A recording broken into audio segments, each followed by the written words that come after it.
Welcome to Rise from Switzerland, which was today proclaimed the safest country in the world for coronavirus, according to the nonprofit Deep Knowledge Group. I am Professor Damian Hodari of EHL Lausanne.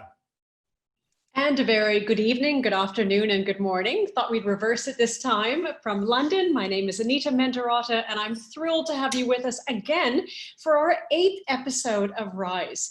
We are extremely grateful for everyone who has joined us from the beginning of Rise and who's joined us from the beginning of today for all of our time that we've spent together. This is our weekly chance to reconnect, reflect on what's happening, and get a sense of how is our world reshaping in these unusual COVID-19 times. Today, we're going to be speaking about something very interesting, which is focusing on, ultimately, what's on the menu. We're going to be speaking to restaurants. Why is that so important? Because restaurants are going to be on the front line of our first exposure to the new world, or the next world, as we call it on Rise, in terms of restrictions easing around the world. So we have some exceptional guests, and I'm going to let Demian do the honors of telling you more about today's program. Yeah, so a recent study calculated that 75% of independent restaurants in the United States, which are currently closed, may never open again. Not only because of the current financial situation, but also the difficulty in turning a profit in the next normal. And so today we're going to look at restaurants, not only the current challenge, but more importantly, the future. What are the trends in restaurants that we can expect to come out of this crisis? And for this, we have a truly spectacular guest with us today, my friend Elizabeth Blau. Before we move on, as always, we'd like to make sure that everybody's asking their questions already, either for Anita, myself, or for Elizabeth. So use that Q&A button down there at the bottom. And as always, we'd like to begin with a question for you. So we're going to launch this poll, and please take a moment to answer it.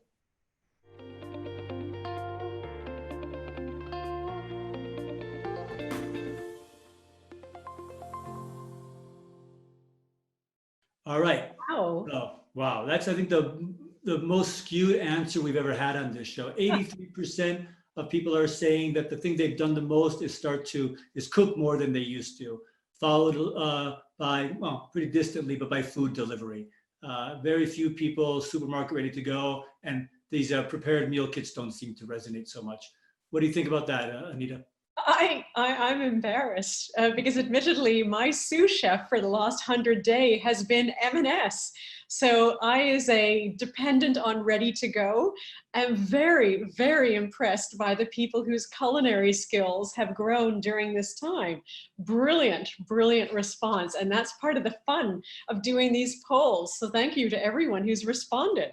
Yeah, I think it'll be interesting to see later with Elizabeth as well, as if that's a trend we're probably seeing around the world. People are cooking more. Is that going to influence the frequency with which people go to restaurants? So let's make sure we ask her about that in a little bit. That's a really good point. So the question is, based on that, where in the world are we? Because we know that our world has changed dramatically because of this crisis. I have a confession to make. Demian, I found when doing the headlines for this week that it almost felt as if we needed to stop for a moment. It felt a little bit like we were checking in the sequel.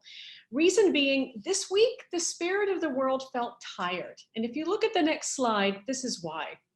Ultimately, the now normal is one that is very much about frustration. People are waiting for regulations to change. They're seeing the world around them. We've become used to the now normal of COVID-19.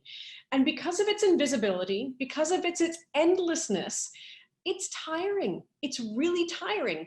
We know that EU nations have opened up in terms of summer season tourism. A lot of that is domestic because we don't have cross-border either regulations or understanding of policies. Here in the UK, as of today, anyone flying into the UK needs to quarantine for 2 weeks. So a 1-week holiday has now become a 2-week grounding. That's just hard.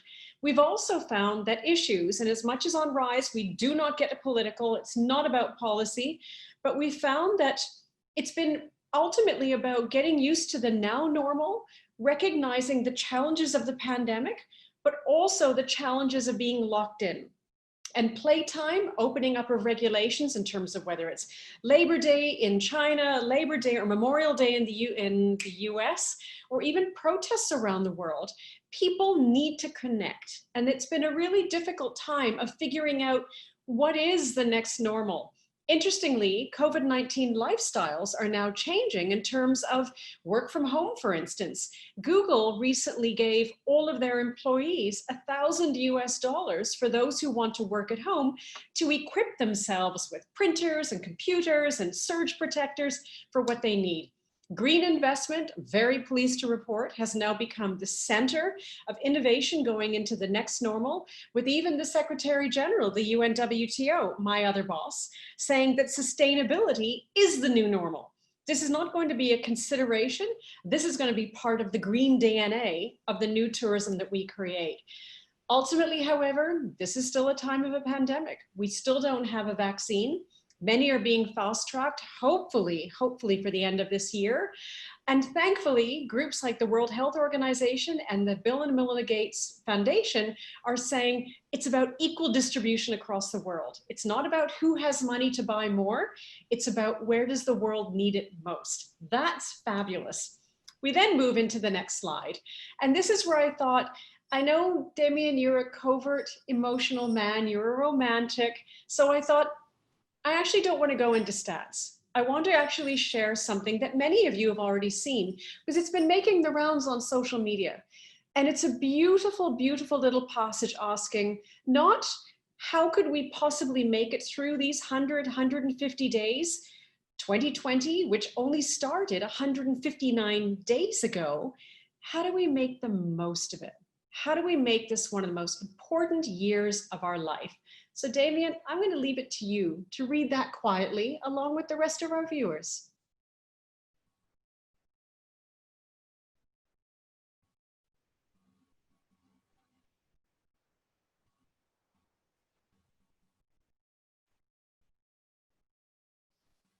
The important thing is we must not waste this time. Mother Nature is putting us through this for a reason. Let's figure out the reason. Demian, over to you for the unemotional stuff. Okay. So a few weeks ago, I showed a bunch of maps, and I'm actually doing something similar today. I've got a couple different maps. This one here, I think, is fun because it's animated, and you're starting to see here the darkening colors being those countries as they initiated all those restrictions. And you can see, again, the entire world under different degrees of lockdown with that dark blue. But if you start to look now, we start to see a little bit of the lighter colors popping back in, meaning more and more countries are starting to ease those restrictions.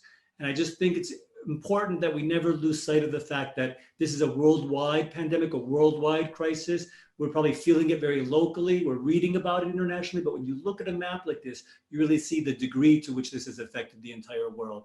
And again, we will watch as countries begin to ease those restrictions and hopefully eliminate this virus from the world. Moving forward, I've got a couple of other things that are going on in the world. We've talked a bunch of times, I've used this at Oxford University's stringency and government response tracker. And I just wanted to point out that when we began this show eight weeks ago or so, there were 11 indicators. We're now up to 17 indicators. And what that's saying is that the response by governments and the response by researchers is evolving just as the crisis is evolving. So if you look here, for example, the issues on restrictions of gathering sizes has increased in importance, as is the sheltering in place and other confinement orders. And maybe even more interestingly, they've incorporated some economic responses such as income support or debt contract relief for households. So the response from governments is evolving, and our ability to understand what's going on in different countries has evolved along with the crisis. And then I thought some good news, right? In New Zealand is the first country, as far as I know, that has said that business events, meetings and events can be as large as the organizers want, as long as the attendees are, at this point, residents of New Zealand. So no international travel yet to these events, but it is suggesting that the vaccine's been well contained and the government feels confident that large groups, which is a big concern for most places, are acceptable now.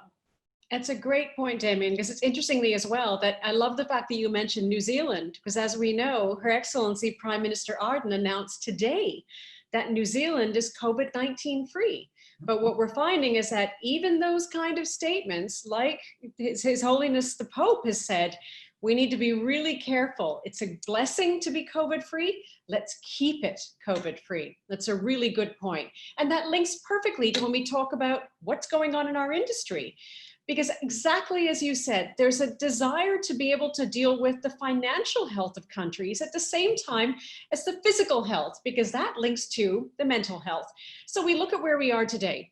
And this is what's really important. And I've shared these stats before, that we know that there are ultimately 1 million jobs a day being lost. And this is causing huge strain on the value chain of travel and tourism. Because ultimately, it's not just the direct value of the industry, it's the indirect and the supply chains that support it. Best case scenario was that this year we're going to be down 60% in international travel. But thankfully, domestic travel is being encouraged cautiously around the world, which is why, as you'll see on the next slide, the UNWTO last week released global guidelines for restarting tourism. All of this is caveated with my Secretary General saying we need to remain cautious, we need to adhere to protocols, and travelers need to adhere to protocols. Very importantly, there's no point, Demian, an institution like your own AEHL and others around the world putting protocols in place if students don't respect that and put the whole system at risk. So these guidelines were put in place. Why are they being put in place? Simple. Parts of the world are wanting to get going. So rather than holding them back and causing more strain, provide people with the tools that they need for a healthy restart that they can manage themselves. And then you've got on top of that groups like the WTTC putting in a safe travel mark that's being put on top of that for institutions, hotels, attractions, airlines that are following those regulations. Everyone has to work together, because if there's one thing we've seen with COVID-19, unless we all win, we all lose. It's as simple as that. Over to you, sir. Thank you. I've got a couple points that I wanted to make, and using some data. The first one is about commercial mortgage-backed securities. And if you look at this table here, you see that we've got some different kinds of real estate classes. And looking at the pink one, you'll see that that's lodging, yellow is retail, for example. What we've seen is that between April and May, the delinquency rate, meaning those that are loans that are not being paid back, has grown from 2.3 to 7.4%. That's almost a tripling. More importantly, maybe for this audience, is that within the lodging sector, more than 19% of these loans became delinquent in May, up from 2.7% in April. These results are largely inevitable, right? With little to no revenue coming in, still some important expenses amongst lodging establishments, which is not just hotels. Something had to give, and what's given is paying back loans. The question for me is not just how much worse it's going to get, right? But also what are going to be the repercussions of this throughout the lodging and the overall economy. So we want to keep an eye on this and see how this situation evolves over the next month or two, where a lot of loans are going to become due. If we look a little bit at this slide, we see, I've looked at this before, the Open Table organization, which tracks restaurant reservations. And in this case, now they've modified that a bit. It's about the number of diners in establishments. And we can look here, it just shows Germany, for example. And the solid line is the stringency from the Oxford University that we've talked about. And you can see that that's been lightening up over time. And there you can see that green dot. I think it's May 10th that restaurants opened up. And you can see obviously the growth in restaurant reservations from when they were closed to when restaurants were open. 90% of restaurants in Germany are now accepting in-restaurant dining. So obviously the numbers have not reached, there's that quick peak for one day, but it seems to be improving. And if we look at the United States, we see something similar. We've got about 4 or 5 states that we're showing on the next slide. And we can see that those restaurants, thank you, that those states that have opened up, and you can see all those light blue states are those that are accepting in dining that you can eat inside the restaurant, and dark blue are a little bit more cautious, again, picking up. And what I wanted to demonstrate with these 2 slides is that people are starting to go back out to eat. And just like you said in the beginning, it's going to be one of the first test cases to see how people react. Obviously, the numbers aren't there yet. Restaurants also can't have as many people in most places as they could before. But we are seeing that people are willing to go back out to eat and that they've missed it. And obviously, we want to see those numbers climb, always with the idea that that the virus is contained and people can do this in a healthy and safe way. Hmm. So that's it for the slides I've got there. Anita? Excellent. We have our 30-second challenge. And I must say, I love that last slide, Demian, because it's a really interesting review of where people's heads are at, not politically, policy-wise, but also just comfort-wise. Linking to that, the question that we have for our 30-second challenge is going to be singly won. It's a question from last week. And actually, you asked me. Yeah.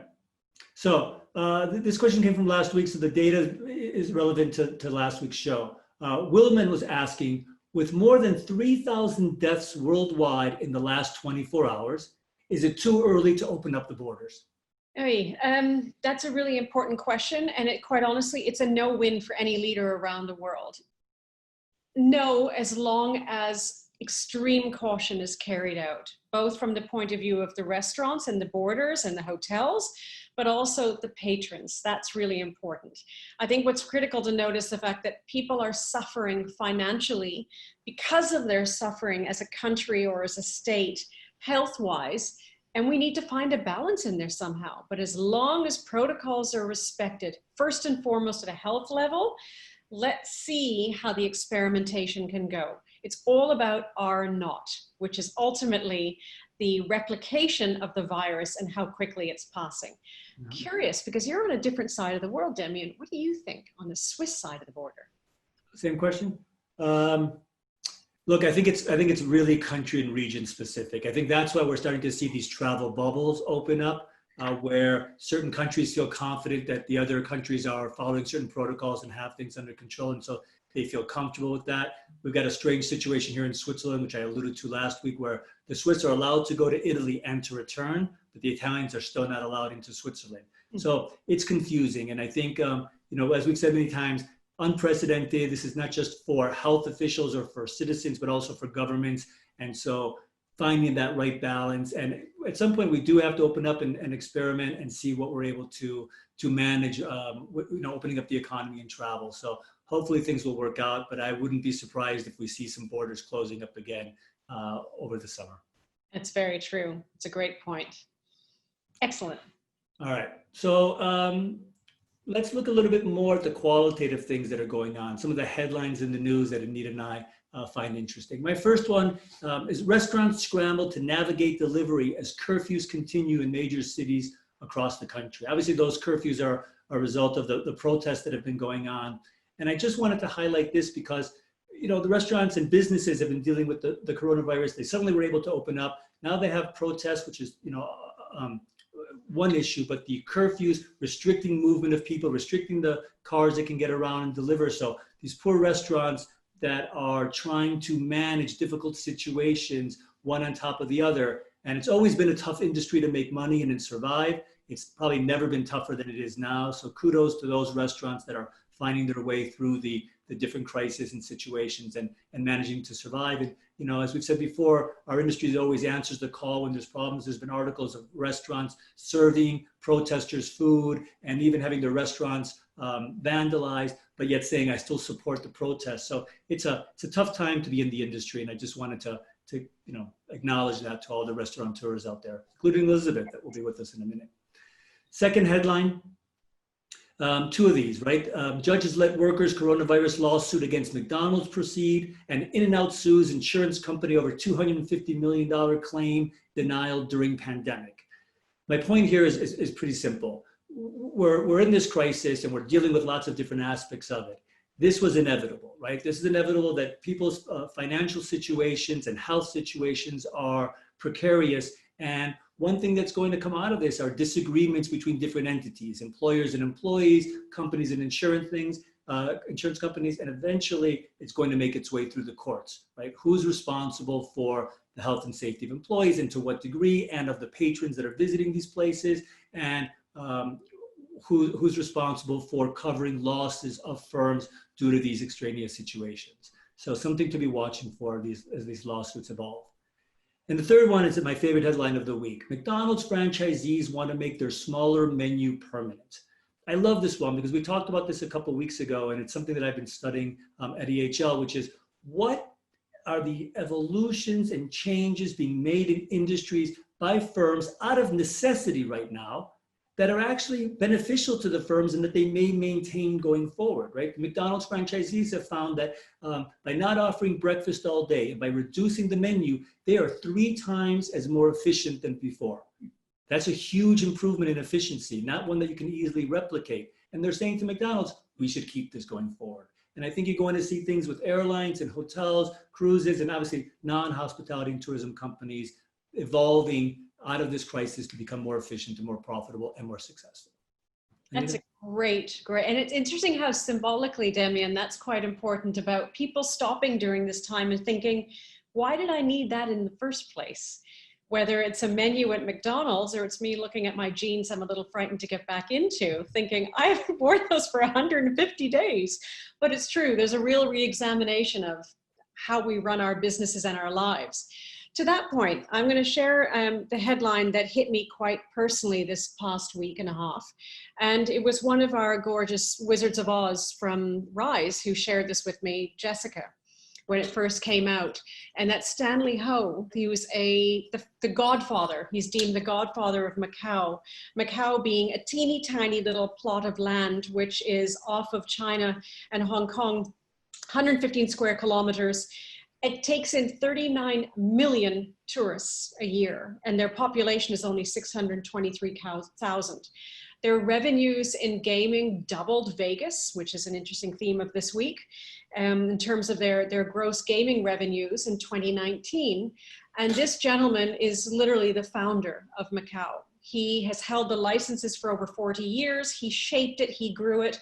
Why does this matter to me? His daughter, Pansy Ho, is a dearly loved colleague and friend. But why am I sharing this? Because for all of the statistics we show, all of the headlines we show, these are people. These are people. Every single person that is affected by this virus, and he did not pass from the virus, but everyone is affected. He didn't pass from the virus, but by implication, his family can't have a memorial because they can't congregate, which takes us to our next slide. And you think, this is a gentleman who spent his entire life, his life's work, and in the last year, he saw a decline of 93% in May revenue. And the reason why I share these headlines is not just to honor an incredible, incredible visionary and leader so far ahead of our times in terms of courage, insight, and stealth of spirit, and his daughter, who again I love dearly and who carries on the torch for the family. But so that for all of the statistics that we see, for those 1 million people a day that are losing their jobs, these are people. And we must never, ever, ever lose the heartbeat behind the statistics. Which is why my video for this week is one, and I'm going to ask you for a credit. My video is a little longer than a minute, so I promise not to show one next week, but it won't make you cry. It's nothing about tears and the whole bit. But I thought it was brilliant because as the world is opening up, we know that aviation is the primary artery. We go nowhere without airlines. BA came out with a brilliant campaign to demonstrate not just how to utilize the protocols, but why safety is no longer the word we need to use. It's actually about passenger care. I thought this was beautifully done compared to airlines showing off how well they clean the trays and the seats. Please. We've missed you, world. We might not have seen you for a while, but we've never stopped looking forward to the day we'll all be together again. And when the world opens up, we're ready to get you flying to the people and places we all miss. Our family, our friends, our colleagues, our favourite destinations. We've been busy doing everything we can to make sure you feel safe on the ground and in the air. Our entire fleet is cleaned from nose to tail every 24 hours, and our HEPA filters remove 99.9% of germs and viruses from the cabin air. And on board, key surfaces will be disinfected after every flight. That's a lot of disinfectant and a huge amount of love and care. Whilst we're doing everything we can, we need your help too. You can keep contact at the airport to a minimum by downloading the BA app and saving your boarding pass. And remember to make use of our new sanitizing stations whenever you like. We ask all customers to wear a face mask at all times in the airport and on board. As a guide, a face mask could last up to 4 hours, so please remember to bring enough masks with you for the duration of your trip. When you reach the departure gates, have your passport open and boarding pass ready. Then sit back and enjoy your flight. We've got everything covered. When we land, observe safe distance markers through to border control and on to the people and places you're longing to see. We can't wait to welcome you safely on board again soon. A really good, caring description of the new protocols and why it's a reflection of the airline's care for its passengers. I thought that was really smart.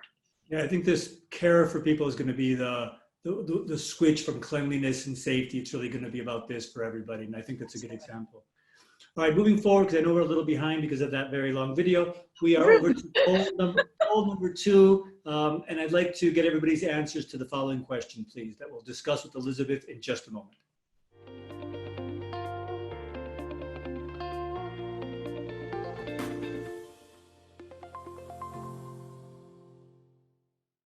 All right, we've got so reduced seating for social distancing. I mean, I would agree with that, and I'm curious to see if Elizabeth is going to say the same thing. So let's introduce Elizabeth now and bring her on, please. So Elizabeth Blau is the founder and CEO of restaurant development company Blau and Associates, and is widely credited with transforming Las Vegas into a world-class culinary destination that it is today. Early in her career, she worked with famed restaurateur Sirio Macchioni and hotel and casino magnate Steve Wynn, where she was in charge of his casino hotels, food and beverage. Then she went on to create her own firm where she developed and rethought restaurants for groups such as the New York's Rainbow Room, Montage Resorts, Ritz-Carlton Hotels and Resorts, NetJet, Celebrity Cruises, Viceroy Hotels and Resorts, and many, many others. She and her husband, Chef Kim Kantinwala, also own and operate many of their own restaurants now, which is something she hadn't been doing when last I saw her 6 or 7 years ago in Lausanne. So Elizabeth, welcome and thanks for joining us. And I just want to make sure everybody knows you are in Las Vegas where it is now 5:30 a.m. and you got up at 4 something to be with us. So thank you so much. You're welcome. Good morning. Good evening. Welcome. Did you see the results of that most people in our audience think it's really the social distancing and the reduced tables that's going to be the #1 obstacle to profitability in restaurants in this environment? Do you agree with that? I would give that the 100%. I mean, I think, all of those will certainly be a factor, but some states it's 25%, it's moving up. We're at 50%. But remember that that 50% doesn't necessarily exactly translate. We don't all work with just a square box. And so with the 6 feet, my 140 seats is 68 seats. So it's financially devastating for us. Right. And how do you try to make a profit with half the number of seats? Is it half the number of staff, or what are you doing to try to make up for that? Oh, I'd love to tell my landlord half rent, my chef half salary. No, we go back to your first poll. We do meal kits and we're pushing our delivery, and we're trying to make up for that other 50%, in terms of getting it out to our customers in their home. Okay. Hey, Elizabeth, I have a question for you. And firstly, thank you, because I must say, I don't think Demian has cheerleaded as much for any guest that we have had. Thank you for being with us, and thank you, because I was very worried your alarm clock wasn't going to go off this morning. So I'm really grateful. I know that actually worried me for a few minutes too. I have a question for you, because I've got all the smart restaurant questions, but I actually want to ask you something more personal. One thing that we get a lot of our viewers asking us is about the whole principle of, I've trained in X, I've gone to school for Y, I've been working in Z, but we're going to be entering a new normal. And what about innovation? What about entrepreneurship? And you're a great example of having, we professionally use the word pivot, but more followed your heart and followed your gut. and created some really interesting opportunities in your career. But even now, as you say, with the meal kits and the whole bit, why could this be the best time for graduates and job seekers and students? Well, it was one of you in your articles that talked about evolving, and I think it was the McDonald's example. And so, Anita, you said it in the beginning of the program. You could choose this pandemic to, kind of wall yourself in your house and eat ice cream, or you could choose not to waste time. And not that I was advocating that people learning new languages, although that was wonderful. But, we're all going to come out of this. I mean, history tells us that this is not, some kind of, this is a very unusual, but we will come out of this. And so we're going to come out, and what that's going to look like and how we're going to reinvent and how companies are going to get more kind of in tune with what we learn about millennials and then Gen X and Gen Y. There's different habits. And so I have talked to, so many people who are thinking, maybe we're not going to go back to an office. I mean, you said it, Apple's equipping people to work from home. I can't even tell you how many times I've flown to a city for, an hour or 2 hour design meeting. We've been able to effectively, do those over Zoom calls and with walkthroughs.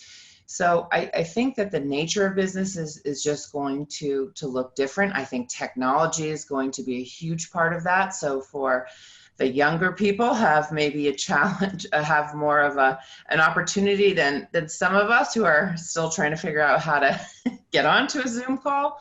And so, I think that the world is going to be an exciting place again once we get through this.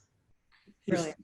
Sticking with that idea of evolution, you're the perfect person to ask this. What do you think are 2 or 3 changes that you or other restaurants or hotel restaurants that you work with are experimenting with now that will stay with us for 5 or 10 years, meaning that they're discoveries that are going to become part of the normal restaurant experience, either for staff and owners or for customers? So for Mother's Day, for example, we did a Mother's Day brunch, and we offered a dinner, but everything was packaged family style for a family of 4. And there were 3 options for customization. We also had Bloody Mary and mimosa kits that we could send home with you. So we were tremendously successful. We did about $38,000 in sales that day. It was very efficient because everything was cooked the night before, everything was pre-ordered. So it actually took far less staffing to get that volume of meals out.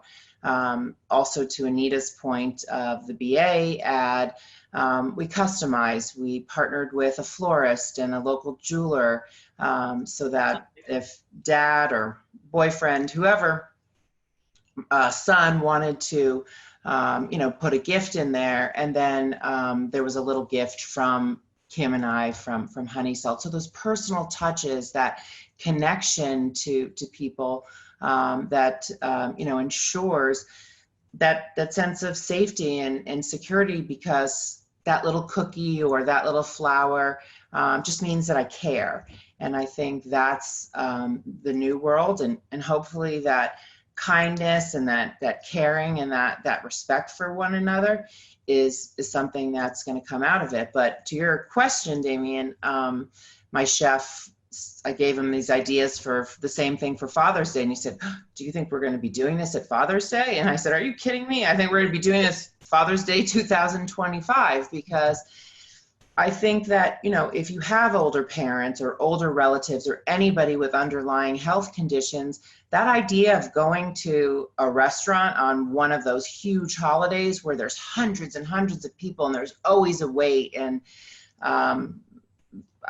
I think that, those are times those are, when you congregate. I was watching that BA ad and dreaming of where I would go, but how many times have you landed in Heathrow and customs where there's thousands of people in there? And that kind of woke me up out of that dream. So those are the things that that I think are going to be the challenge. Okay. You make a great point, Elizabeth, and as we are about to shift to the viewer questions, but I love what you're saying, that even if people can go to your restaurant and stand in line, you offer them now in the long term an option to have the best of your restaurant in their home. So it's ultimately, it's a diversification of the offering by expanding your portfolio on premises and at their premises, which is quite nice as well. So they get the best of both. And Anita, that to me was because of our, we have our operations, but we also have our consulting hat. And for us, we were able to pivot with our packaging and, okay, which items would work because we've worked for the airlines. And so what things travel well. It wasn't so easy for restaurants across the country. It took some time to be able to do that. I mean, anybody who's ordered a burger and fries and gotten those soggy fries where there's no way to, revive them. So you have to be really thoughtful and tactical, about doing that successfully. Tactical and tactile at the same time. Yeah. Demian, do you want to ask a quick question or do you want to jump to audience? Let's jump to the audience because I'm assuming there's going to be a lot of questions and I want to give everybody a chance because I can always shoot Elizabeth another one of my questions later. Sarah, do we have some questions for Elizabeth? Yes, we do. Jason asks, do you expect prices to go up at restaurants to cover increased costs? And what incentives will restaurants offer to get customers back? Great question. Jason, that's a great question. And, with 40 million people unemployed in the United States, how as a restaurateur can I possibly think about raising prices? I mean, who's going to pay for that and where is that going to come from? So our supply chain prices are increasing.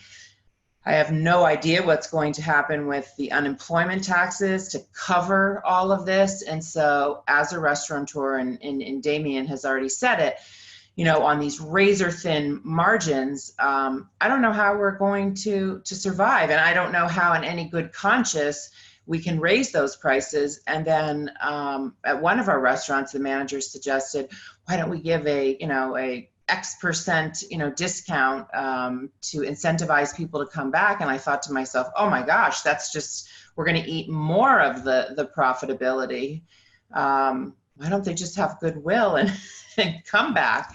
So they're really tough decisions, to make, and it's our survival is going to depend on it. Let's get another question, Sarah. Yes. Tiziano asks, how do you see the impact of ghost kitchen on the industry in the new normal? I think that ghost kitchens done well is going to be an extraordinary opportunity.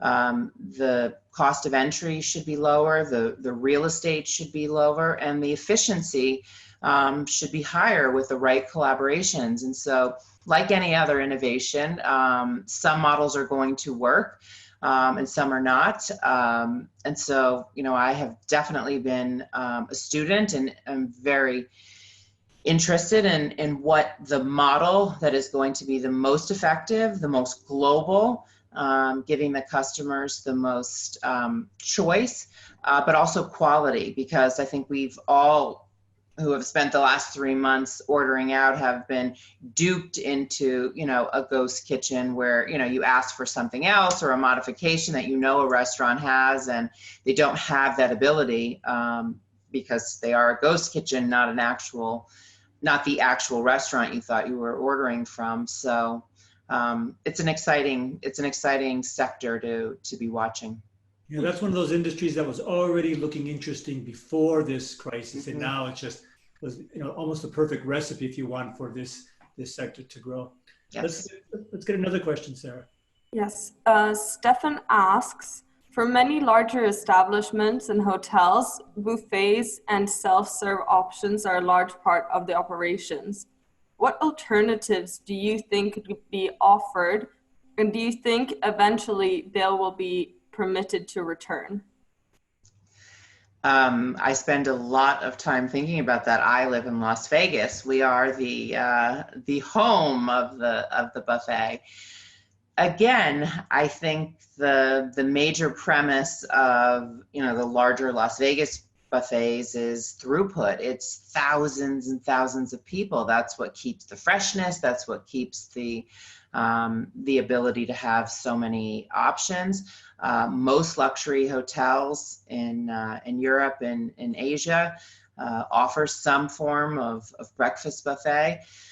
We have put in all kinds of protocols in Las Vegas in terms of ordering more items. So kind of having a hybrid, it's still an all you can eat, but being able to pre-select things.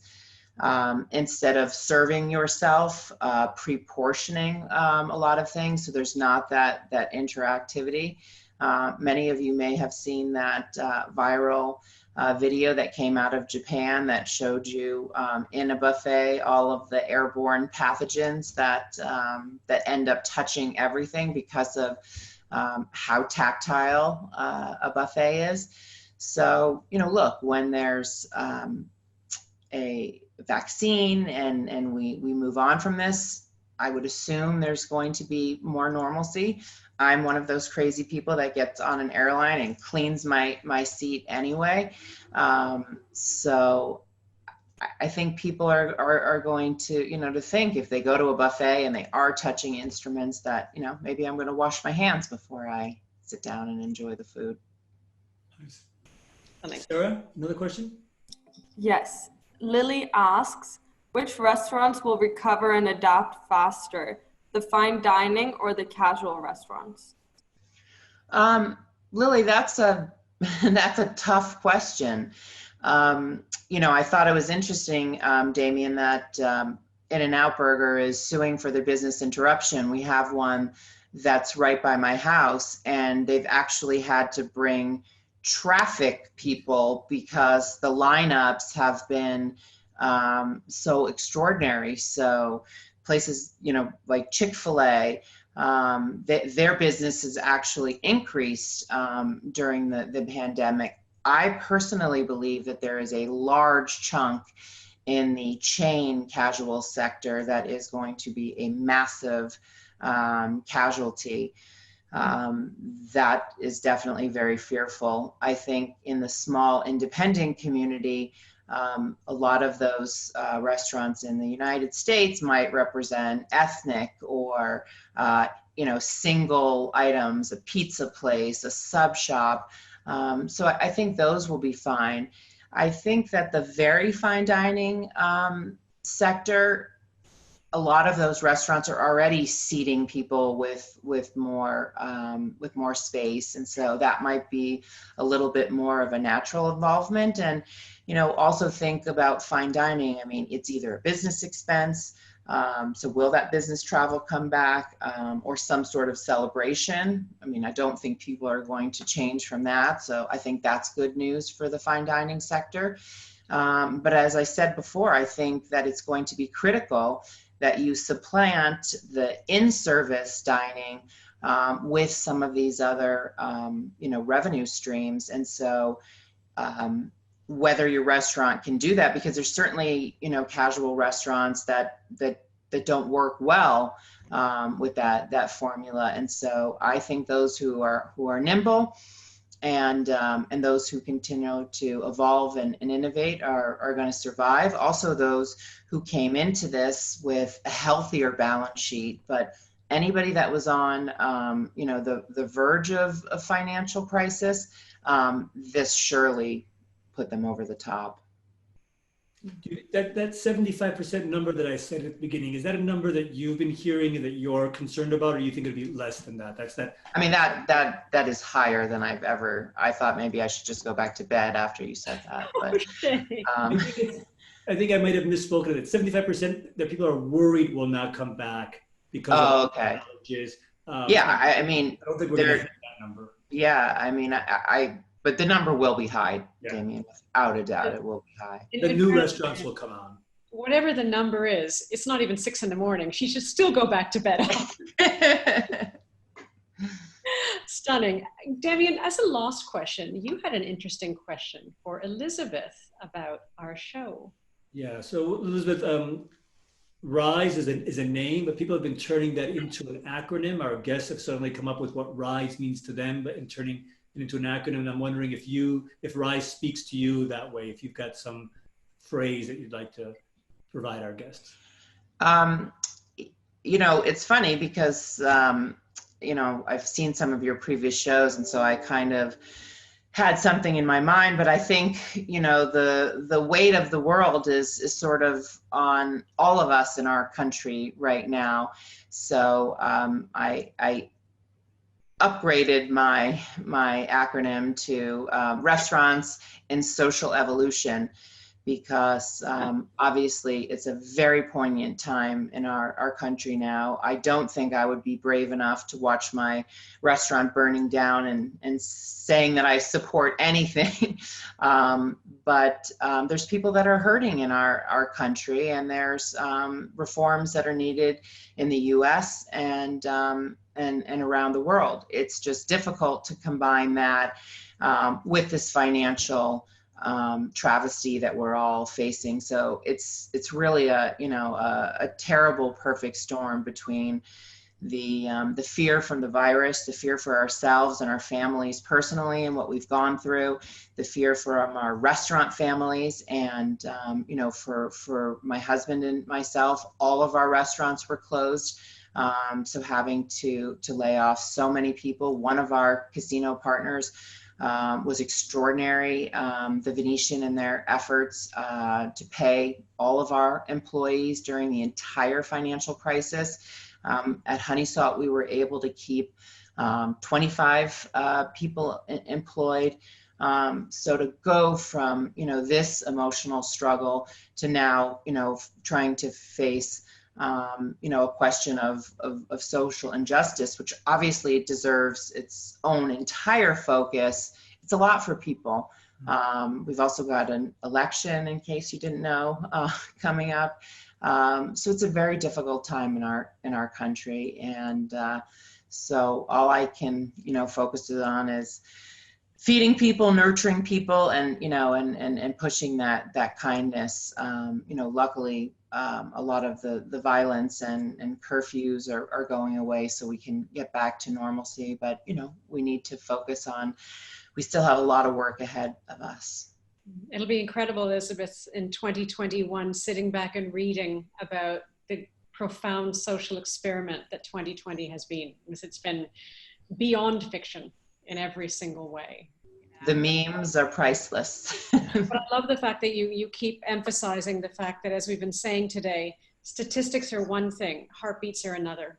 And we have to humanize all of these numbers that we talk about. So, Demian, I'm going to let you do the honors, but I completely understand why you were such a champion for Elizabeth. He did say that you have the job he wants to have when he grows up. I think a lot of people do. Every time Elizabeth comes, there's a wait list. I was going to say, every time Elizabeth comes and speaks at EHL for me, the line of people saying, you have the job I want, can I come and work for you? I will come and work for you free. And I think you've taken some people before in different capacities. Yes. So Elizabeth, always so helpful to me and our students. And I appreciate so much you getting up this early and sharing your thoughts with us. And hopefully you can fall back asleep, and give Cole and Kim my regards. And thank you. Okay. I think it's really important to put the global perspective on this. And, you started this RISE meeting with that, and we're all in this together. Anita, you said it, we all fix it together, or we're just going to keep going round and round. And I think it's unprecedented. So. Okay. Brilliant. Thank you so much, and sleep well. Thank you. Bye. Take care. I think it's so interesting to hear, why I wanted her on the show was the owner operator, going through this closure herself, but also the whole design and consultancy side, able to understand how other businesses are working, and then bring both those points Oh, together. absolutely. Brilliant, brilliant, brilliant choice. Thank you very much for pushing that. Excellent. So this is where we shift slightly, but before we do, as we've said, we're using the word RISE as an acronym. And I must say, Elizabeth was fabulous in how she demonstrated that. So please do share via Twitter what you think RISE is, because ultimately it means something different for all of us. I wish the word D was in RISE so I could write something about Demian, but I can't. But please do share. As we now move on, we're going to move to one of my favorite sections, which is about concerns and confidences. Demian, what are you concerned about this week? Oh, I'm concerned about a lot. I guess I'm concerned that this balance between needing to open up the economy again and needing to contain the virus. And there are, from what I've read, places that I don't think are ready to open up, like we had the question about the borders, but open up restaurants and stores yet, but the pressure to do so, and I understand the pressure, not only political pressure, but people need to work and generate income, and if not, they're going to have problems, as a result. So I understand the pressure, but there are places that I just don't see the numbers being ready to do that. Plus the protesting people for whatever reason, and joining this, but in an unsafe manner in some places, no social distancing, lack of masks in some places. And I'm just concerned that that second wave that we've been fearful of, I think it's coming sooner rather than later. I must admit that I'm confident that the virus's vaccine will be determined closer to the end of this year than pushing into next year as we thought in the medium term, but in the short term, I'm concerned. Yeah.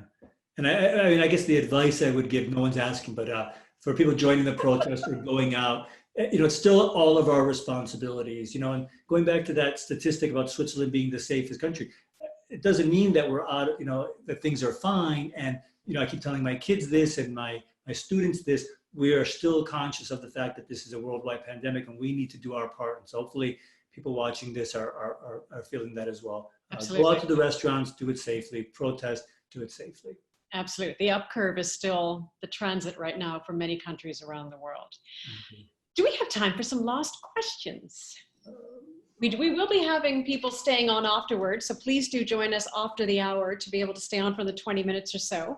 But how about we take another couple of quick questions? Yeah, let's take two quick questions. Sarah? Yes. Shrey asks, do you believe dark tourism is a potential avenue of exploration and development for F&B operations? Can I answer that one, please? Please. I don't use the word hate very often, but I will in this case. I hate the word, the expression dark tourism, the same way I'm on a webinar on 2 days' time about revenge tourism. It's tourism to places where incidents have happened. We know that Wuhan they've had to close down the market because of people trying to go there. Darkness and revenge and those kind of individual negative words should never be a label of motivation. Will people be curious to understand? Absolutely. Should they go to understand with an open heart and without judgment? Yes, but to do it for the sake of being a tourist at the scene of a crime, a scene of an incident, a scene of a tragedy, no, under no circumstances. I'm glad you took that question. Sarah, one more easy one.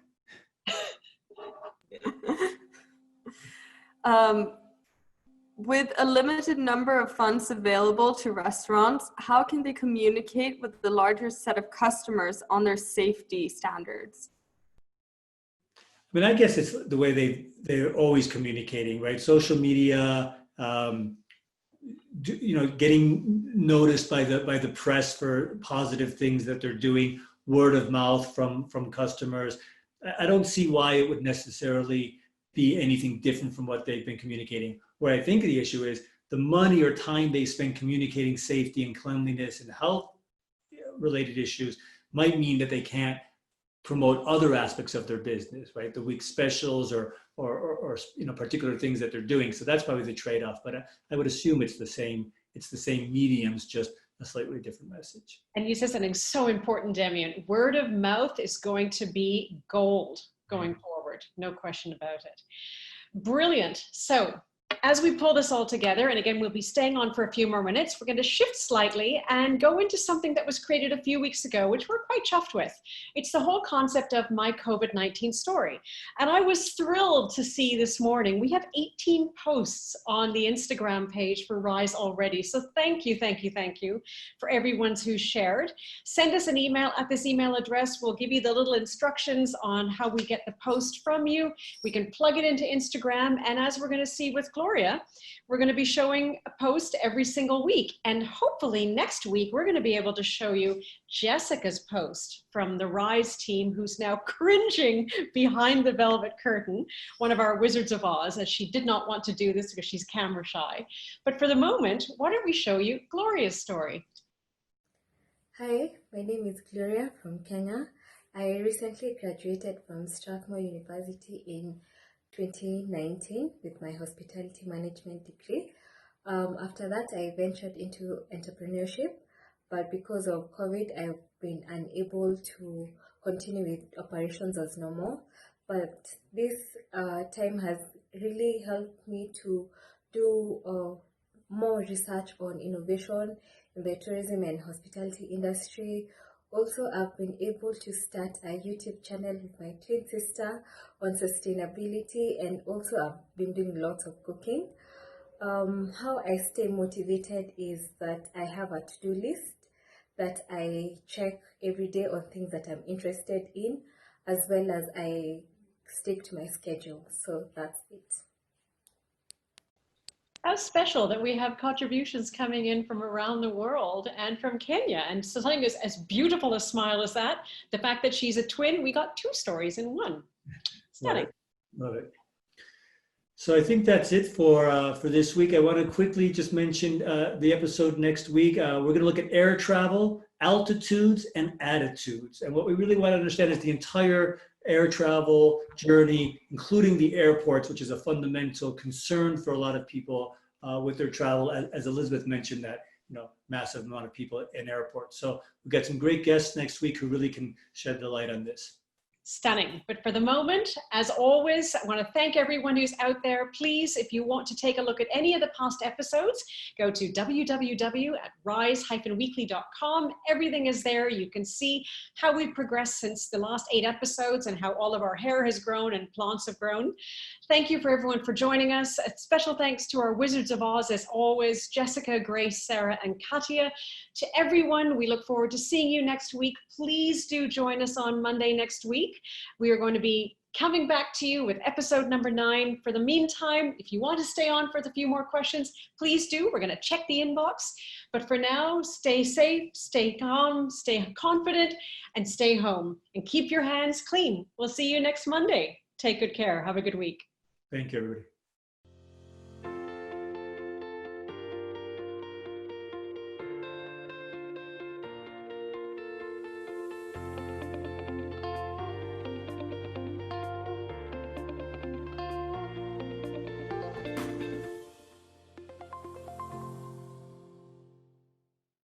Hello.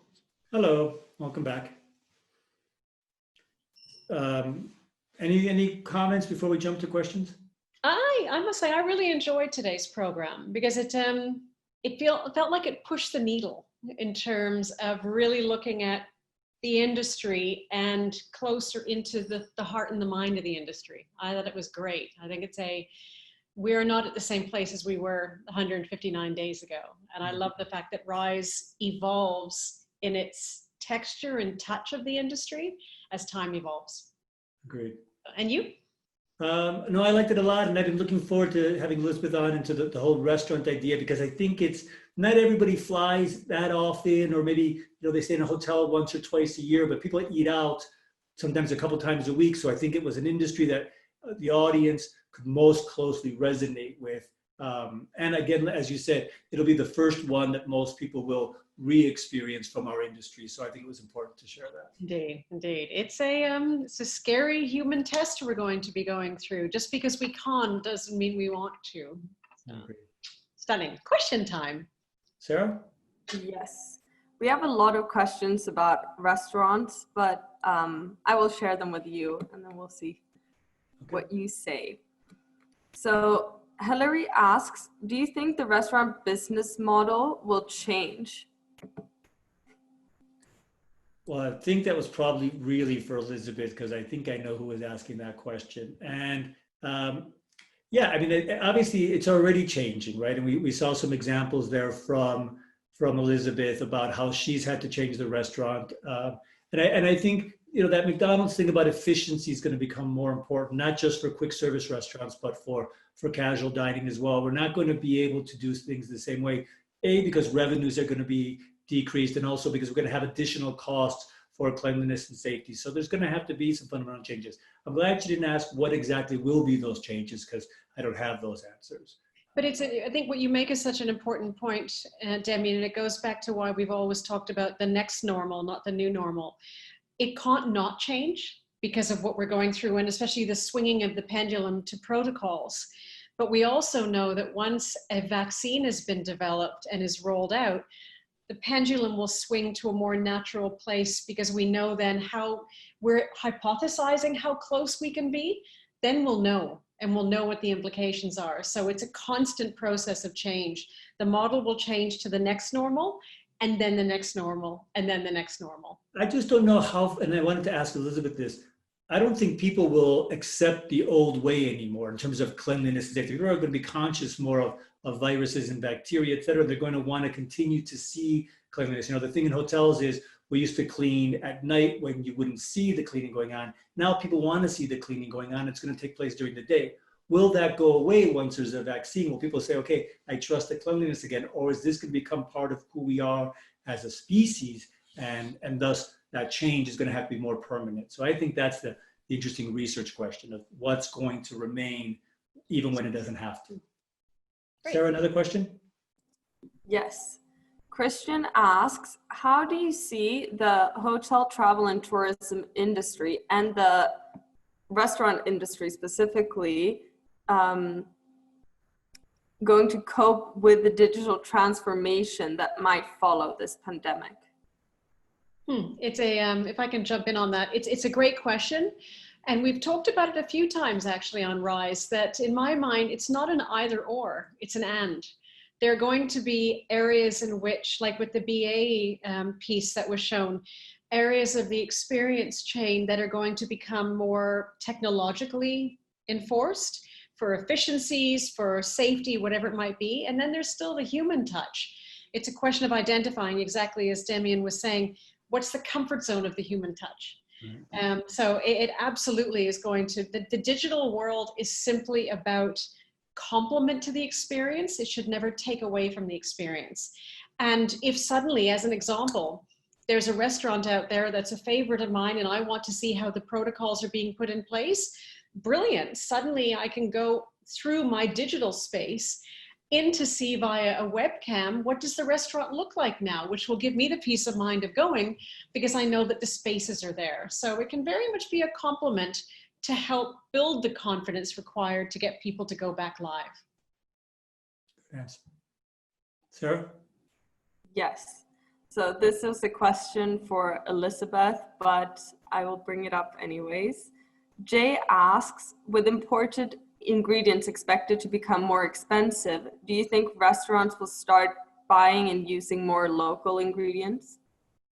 I mean, I can jump in because I've spoken to a bunch of restaurateurs recently, and this move towards buying local, and you know, Elizabeth alluded to it as well, the supply chain costs are going up, but they don't feel that they can pass these on to guests. So there's definitely a move, as far as I can see from a lot of places, to buying local, which means a shift in menus, a shift in offerings to accommodate for that. So at least while borders are closed and there's less ability to get goods to different places or at a reasonable price, you're definitely seeing that. And probably if you go to your local restaurants that you know well, you'll already start to see some change in menus. And I think that's a good thing because it goes back to what we've spoken about, and I brought up in one of my research pieces last week. People have a heightened sense of community and community responsibility because of these times. So I think they're actually going to encourage more local produce, local labor, local engagement, rather than imports, even if it costs a little more, because they can see how it's helping communities get back on their feet again. So. Sarah? Thank you. Felipe asks, how do you believe companies can stand out in a post-corona world? I think this goes back to what Caroline was saying yesterday, that people are looking at it not from the point of view of sustainability, but purpose. And there's much more purpose decision-making being made, which means companies need to be very clear and genuine in their communication of their purpose, not campaigning their purpose, but their communication of their purpose. So that there is, as I say with tourism, it's not just that the value of travel and tourism has changed, the values of travel and tourism has changed. So this is where companies need to articulate that side of their brand, like a Dodge does, through their Dodgeness and through what they're doing at a social level. But they need to understand it first and then articulate and communicate it. I'm going to give a hotel example. Hyatt has as their purpose, we care for people so they can be their best. Okay, so there's this word care and saying, we want to help people be their best in whatever that is. You can say what you want about that expression, but now they came out with their new cancellation policy and they're saying, I believe it's through the end of 2021. So you still have 20 months going forward, more or less. You can cancel any reservation 24 hours before arrival. And this is unusual. And they, a lot of the hotel companies have tried this for the last month or two, or they've said for new reservations, but they're already saying, we understand that what most matters to you right now with traveling is the flexibility and the ability to maybe plan a trip, but also have the freedom to cancel it and not have the pressure or the fear of making these reservations because of restrictive cancellation policies and losing money. So we understand this is important to you and we are going to become more flexible because that is what you want. And I think that's an example of, I think you're going to see all the other hotel companies follow suit now, but I think it's an example of saying, we understand what the customer wants now is different and we will change to meet that rather than say, you need us and we will are going to be rigid. And I think you're going to see more and more companies across industries trying to understand how needs and wants of customers have changed and having to adapt to that. And the companies that can do it first and more successfully are going to differentiate themselves. And it's funny because it goes to what Elizabeth said, Damian, about the fact that when the question was out about raising prices, and she made the comment that goodwill will not be forgotten. And everyone's gone through a struggle of some sort. We have one question from Sarah, and then I have a question for you. Okay. Shrey asks, do you believe the current scenario could lead to newer cuisines and gastronomic methods entering the limelight? Yeah, that one really needs to go to Elizabeth. I don't know enough about the cooking side, but I have a colleague, Mark, who is a specialist in this creativity and chefs, and I will put that question forward to him, and we will somehow get it. Maybe on the next episode, I can answer that question based on what I hear from a couple people that I would be informed from. So let's do that. Excellent. So my question to you. Yes. One question I've really loved that our viewers keep asking is about how curriculum, how learning, how education is going to be changing. Why do you think you are an even better professor because of this time? What have you learned about the future of education? I don't know if I'm a better one. I hope I am. Look, it's not about pedagogy. I don't think the online class thing necessarily made me better. We'll see when I'm back in the classroom if that's had an impact. I think I mentioned something the other day about content and what this crisis has done, and I'm working on a paper now with some colleagues where we are looking at how has this crisis impacted the content that we teach. So for example, what I've asked people to do for this paper, and I've got 10 colleagues all contributing with me on this paper. What is it that you've traditionally taught that will be less relevant now, that you could decrease because it's just not going to be as important in the next or new normal?